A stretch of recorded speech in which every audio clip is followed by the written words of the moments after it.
What's going on, YouTube? How are you doing? It's really good to see you. Today is another installment of AskTVK where you can just ask me whatever you want and I'm gonna give you the best answer I have possible. Today's AskTVK is from TJ Parzybach. TJ asks, do you have any tips on improving sight reading skills? And yes, I do. I have a couple, so let's get to it. Here are 3 tips on how to help you improve your sight reading. Number 1, and this is the most important one, you gotta just do it!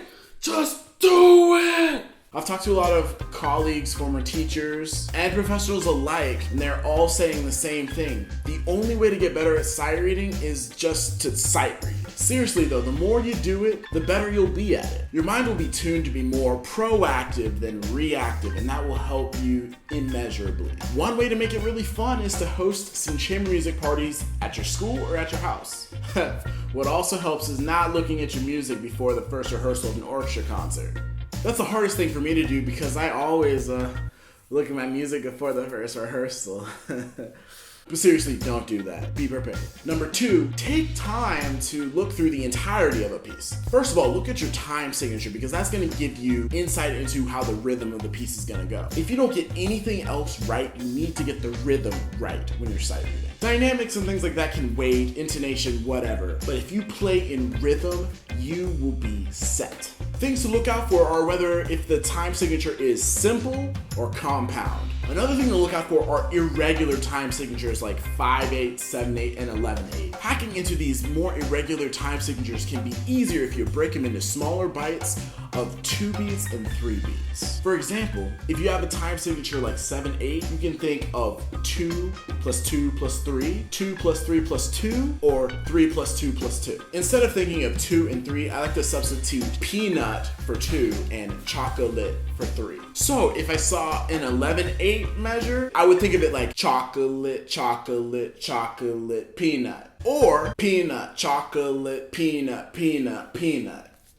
If you look at those different configurations, they all equal 11. And the rhythms in the music will give you ideas on how to divide either in 2 or in 3. So just give it a look. Bottom line, playing correct rhythms should be of paramount importance to you. Notes and dynamics will come, but rhythm will always be the most important aspect of music.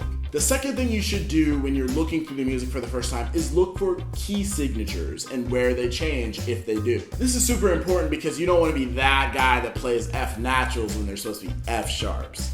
And knowing the key signatures will give you insights on hand frames and different positions to use. For example, C major on the viola falls really perfectly because you have all open strings. So pretty much you can use first and third positions mostly freely, unless the composer's being a troll and decides to modulate.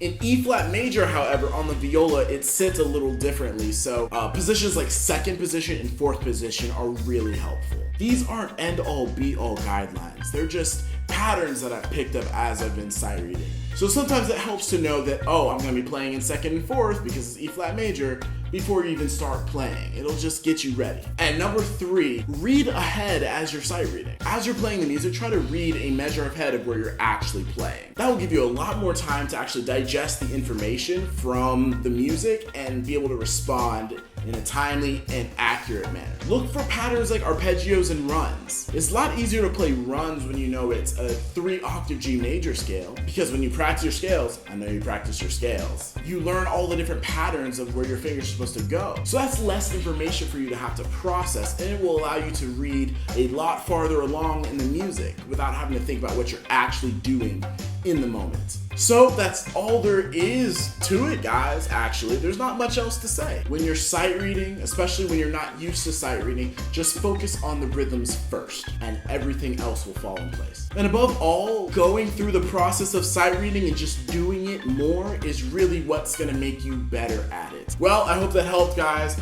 Please feel free to ask me questions. That's what AskTVK is all about.